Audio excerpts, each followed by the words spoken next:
I'm struggling to understand why America is where it is. Okay, you want to go down that road a little bit? I'll give you some thoughts. Yeah, let's do it. Yeah. You probably won't like my answer, but I'll tell you what I've learned and kind of arrived at over the last 6 years. It's all intentional.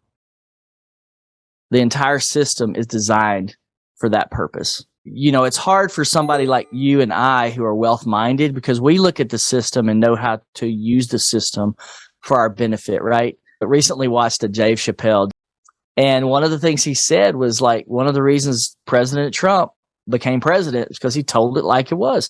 He got up on stage and he goes, "The system is rigged. The system is rigged." And Dave Chappelle goes, and then he said something that everybody couldn't believe.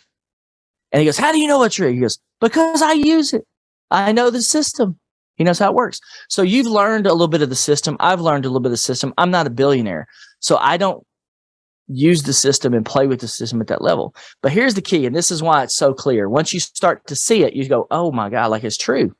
Like the system is designed this way. Okay. Do you really think the people that run the banks, the same people own all the global banks? Like the Federal Reserve Bank is not a U.S. bank. It is a independent corporate entity that has the right to print the United States money.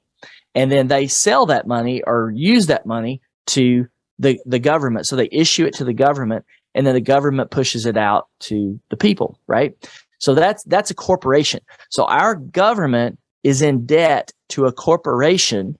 So when we pay taxes to our government, a big chunk of that money goes to this bank that has issued debt to our government. So people keep going, why are we $32 trillion in debt? Why are we 32 trillion? We used to only be a few hundred billion. Why are we 32 trillion? Because the people that run the system at the government level are on the take from the people that run the banks, because it's a corporate, it's just a big clearinghouse, the big clearinghouse all the way around.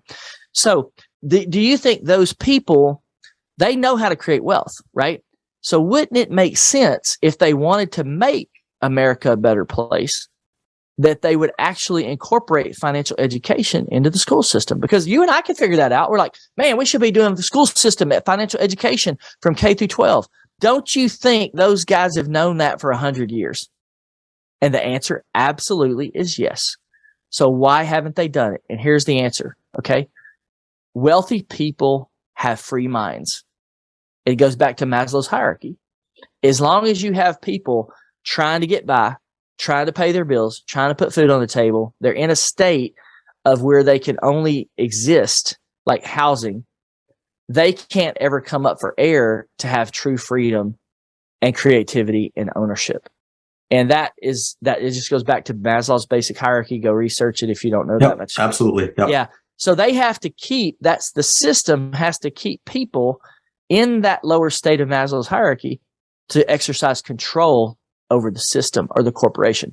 And that's the key that we have to understand right now, is that the entire globe exists in a corporate system.